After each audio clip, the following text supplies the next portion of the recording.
We end tonight's show with a story from India. It's a story of hope. It's the story of India's President Droupadi Murmu.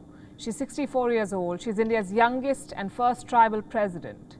The story of Murmu's struggles shines brighter than any party color. It's a series of firsts, and it's inspirational to say the least. Murmu was born into a Santali family in the Indian state of Odisha. Santals are among India's most marginalized communities. They are an ethnic group with a population of around 5 million. Most Santals work in agricultural fields or as coal miners or daily wage laborers. Murmu was the first woman in her village to go to college. She began her career as a teacher. She went on to become a government clerk before choosing to enter politics. Murmu was elected to the state legislature twice. She also held diverse ministerial responsibilities. She went on to serve as the governor of the state of Jharkhand, and all through her rise, she remained rooted to her origin and committed to her people. While serving as governor, she was expected to sign anti-tribal bills. The bills allowed the government to lease tribal land and make commercial use of tribal land. Murmu refused to sign those bills. She went against a government that was led by her own party. She prioritized her people over politics. Droupadi Murmu not just struggled against societal odds, but also rose against personal loss. She had 3 children, 2 sons and a daughter. She lost both her sons. Her husband too died of cardiac arrest. She rose in the face of these personal tragedies.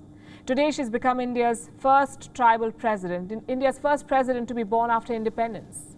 Also, India's youngest president and only the second woman in office. Droupadi Murmu's election to the Rashtrapati Bhavan is India's message to the world. It's a message of representation, of commitment to diversity. In India, tribals constitute just 8.6% of the population. Also in India, you have a tribal woman who is the commander-in-chief of the armed forces. Which other country can boast of something similar? Droupadi Murmu's story instills hope. She had odds stacked against her. Her family had limited resources. Social hierarchy stood against her. So did economic inequality. But Murmu was unstoppable. Yes, elections are about politics. They're also about political calculations, these choices.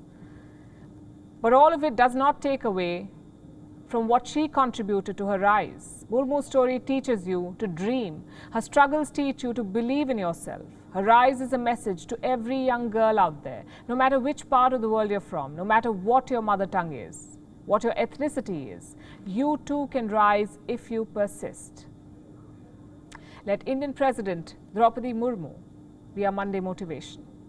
WION is now available in your country. Download the app now and get all the news on the move.